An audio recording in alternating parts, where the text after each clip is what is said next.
Don't sell on Etsy until you have watched this video to the end. If you're thinking about selling on Etsy, thinking about selling digital products, then I want to share with you the 5 mistakes to avoid. So never do these 5 things on Etsy if you are just starting out. Welcome to my channel. I'm Pam Obasa, the founder of The Lucrative Lady, and I am a mom, a wife, and all of that good stuff. But on this channel, I talk about all things sales, sales systems, strategy, social media, and over the last few months, I have been zeroing in on digital products, which is one of my favorite passive income streams. And I'm so excited to share with you some of the things that I would recommend not to do if you are starting out on Etsy.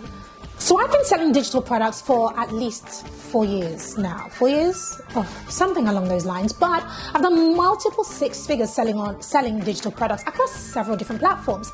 Etsy is a platform that is newer to me, if I'm being completely honest. But because I've had so much experience selling digital products successfully on much harder platforms, Etsy is actually a really easy platform. But I find that whilst it's easy, there are so many mistakes that could be made because it's so simple to get started that I believe that a lot of people take it for granted that these small mistakes do cost you a lot of sales, and it takes you a long time to actually generate sales. So I thought, Pam, create this video and really share your thought and share your heart on some of these things. The first mistake that I would ask you to not make, or what to avoid, is starting out on Etsy with just one listing. Now, this is a mistake that I made when I first started because I didn't watch a video like this when I first started, hence why I'm recording it. So starting with just one listing is not good because one thing that I began to realize is that when it comes to e-commerce, which is what Etsy is, when it comes to whether you're selling digital products, it doesn't matter, right? E-commerce. You've got to look at your shop as in a real shop, i.e. IKEA or Sainsbury's, or let's stick with IKEA because I think people all over the world probably have an IKEA somewhere, or you know of an IKEA. Just think any shop. When you walk into an IKEA and literally all you saw was one throw, what would you do? You'd walk away. Am I right? It's not a shop because it's just one item. How is this a shop? No.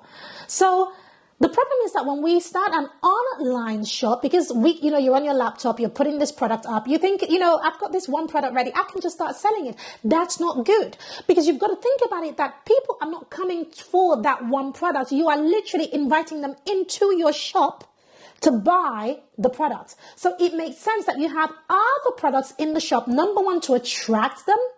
Number 2, so that they have more to buy. And number 3, because this increases your average cart value. Now, what does that mean? ACV, average cart value. What that means is that instead of somebody walking out of your shop with a product that costs £17 or $17, one product, they could potentially, if you had several other products, they could potentially buy products that are complementary to the product that they have just purchased. So therefore, your average cart value, which means the amount of money in the basket, right, that virtual basket, it goes from, say, £17 or $17 to, $100, for example, simply because you had other products in there that complemented the one that they wanted. It's like going into IKEA. You go in there for one plant pot and you come out with a plant pot, a throw, a bed. A baby. You see my point, right? So when you are creating a shop on Etsy, you definitely, especially if you're just getting started, I would say delay publishing or launching your shop until you've had a few listings in there. Depending on who you talk to, I've had people give me, when I first did the research, I had some ridiculous numbers like you need 50 listings, 100 listings. And honestly, I heard so much that I became so overwhelmed. And this is me who has a lot of experience selling digital products. It was just that Etsy was a new platform for me. So I literally thought about it and I thought, hold on. What's manageable? I believe that if you're doing digital products, a really good number to have in your store before you launch is 15, right? 15 products. So let me move into mistake number 2 to avoid. Mistake number 2 to avoid is putting your shop in a vacation mode. Now, this is one that a lot of people who are already selling on Etsy might be doing. If you're just starting out, then it's good for you to know this because I learned it at the beginning of my journey too. Now, vacation mode is what a lot of Etsy sellers do if number 1, if they're going on vacation, right? Or if they feel like they are inundated with sales and they need time to create more, especially if it's a handmade product and it requires time, etc. Hence why do digital products. So anyway, vacation mode is something that you can put it into. And, the reason why people do that is to give them some time. Now, the problem with putting your store in vacation mode, and here's what I've heard, I haven't experienced this because I'm not going to be making that mistake, or rather this mistake, right? The problem with doing that is that oftentimes when your store does come out of vacation mode, it takes Etsy a long time for you to start ranking in the SEO again. So literally vacation mode means goodbye Etsy. Right? You've literally just pulled your store, essentially. Even though you put it on pause, the algorithms have gone, wait, you're on pause? Okay, bye, Felicia. That's what the algorithm has just done. It has forgotten about you just a little bit. And in fact, I have heard about stores who haven't survived since coming off of vacation mode. So what I recommend is that you just never go on vacation. Just never go on vacation. Work all day, every day. I'm joking. Don't do that. Don't do that. Just never put your store in vacation mode. Don't do that. Now, if you need a little bit longer to create things, like extend the shipping if it's something that needs to be shipped, extend that, or change your pricing, like make it, just change something so that it takes people a little bit longer to buy, essentially, which gives you some breathing space, instead of putting the product or the store or whatever into vacation mode. 3, the third thing to avoid, and this is a strategy that I call the less is more. What does that mean? Earlier I talked about the fact that in order to start your store, you really need 15 or so listings to really get started, and then of course you build from there. But what a lot of people are starting to do is that they are creating listings for anything, i.e., and I have done this, and I'm going to explain why it might work in your favor and why it may not work in your favor. So let me give you an example. Let's say you have this is a dress. I know you can't tell that it's a dress, but this is a dress I'm wearing. So let's say you have this dress and you have it in black and you have it in white and you have it in orange and you have it in purple. What a lot of people would do is that they would list those as, different products. So a listing for red, a listing for yellow, a listing for orange, a listing for that. And I think that that's okay if you are just getting started.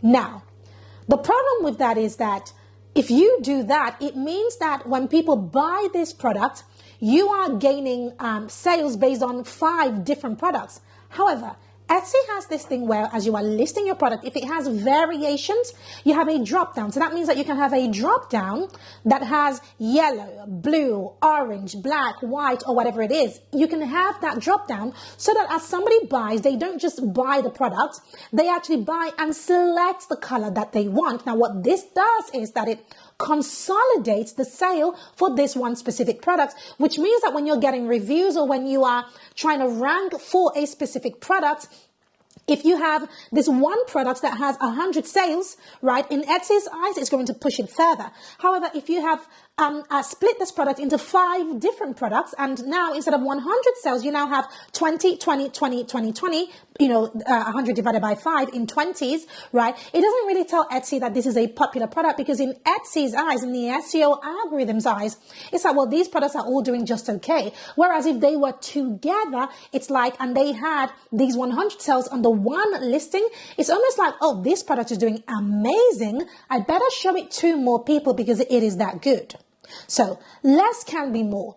Now, is there another side to that coin? Yes, there is. I truly believe that if you're just starting out and you are trying to get these listings up just to get you started, then yes, split your products, right, to get you started. But as your store starts to do well, then start to consolidate, or switch strategies, so to speak. So before I jump into mistakes number 4 and 5, just a quick reminder that if you haven't already subscribed to this channel, go ahead and do that. You'll be helping me out massively. Turn on your bell. I publish 3 times a week and you don't want to miss any of it. So go ahead and do that. And also, I have created a digital product starter kit. It is absolutely free. I'm going to link it below this video. But this is what gives you all of the tips, all of the strategies in one digestible PDF so that you can see what is working well on Etsy. I believe in this starter kit, I just remembered, we actually have the top 100 selling products in there for you. So you're going to have to want to get that. You're going to have to want to get that. That doesn't make grammatical sense, but you get my drift. You're going to want to get that. I'm going to link it below this video. So let me dive into mistake number 4. Mistake number 4 is pricing your items too low. One of the things that I've seen happen, and even I, yours truly, was tempted to do this when I first got started. And that is that because you want to generate sales, you're going to, really slash your price and price them too low. But when I thought about this, I thought, hold on a minute. If you price your price too low, there are several things that can happen. If your product happens to be a physical product, for example, you're going to experience burnout. You're going to be shortchanging yourself. You're not going to have any profit whatsoever, especially if it's priced so low that you are pretty much just hitting your margins and just breaking even. We're in business to make money, for goodness sake. So don't do that to yourself.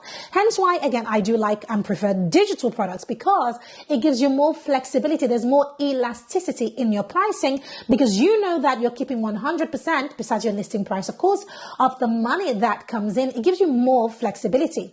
But the problem with pricing your items too low, exclusive of burnout, is also because buyers relate low price to low quality.